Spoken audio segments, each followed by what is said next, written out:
ఎందుకమ్మా అంత కోపం? ఏం సాధిస్తావు దానివల్ల? అందరూ బిట్కాయిన్ గురించి మాట్లాడతారు కానీ అసలు ఏంటి అని ఎవ్వరూ క్లియర్గా చెప్పరు.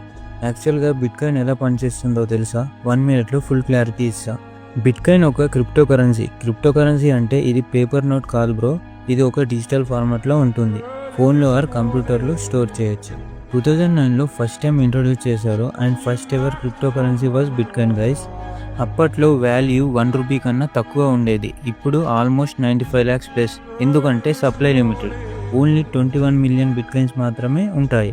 కానీ రియల్ ట్విస్ట్ ఏంటంటే బ్యాంక్స్ ఆర్ గవర్నమెంట్ ఇన్వాల్వ్ లేకుండా person to person money transfer చేసుకోవచ్చు. లైక్ నువ్వు దుబాయ్లో ఉన్నావు, నేను ఇండియాలో ఉన్నా, ఎవరి మధ్యలో ఉండకుండా ఫండ్స్ ట్రాన్స్ఫర్ చేసుకోవచ్చు. బెస్ట్ పార్ట్ ఏంటంటే బిట్కాయిన్ని ఎవరు కంట్రోల్ చేయలేరు. ఇది ఒక పబ్లిక్ నెట్వర్క్లో ఉంటుంది. బ్లాక్ చైన్ అనే డిజిటల్ రికార్డులో స్టోర్ అవుతుంది. ఫేక్ బిట్కాయిన్ని క్రియేట్ చేయాలని ట్రై చేస్తే అది పజిల్లో ఫిట్ అవ్వదు.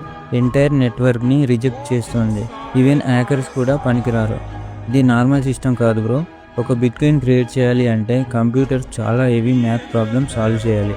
ఇది ప్రాసెస్ని బిట్కాయిన్ మైనింగ్ అంటారు. సాల్వ్ అయితే న్యూ బిట్కాయిన్ రిలీజ్ అవుతుంది అండ్ మైనర్స్కి రివార్డ్ వస్తుంది. సో గైస్, మైనింగ్ అని కామెంట్ చేయండి. నెక్స్ట్ మైనింగ్ గురించి క్లియర్గా చెప్తాను.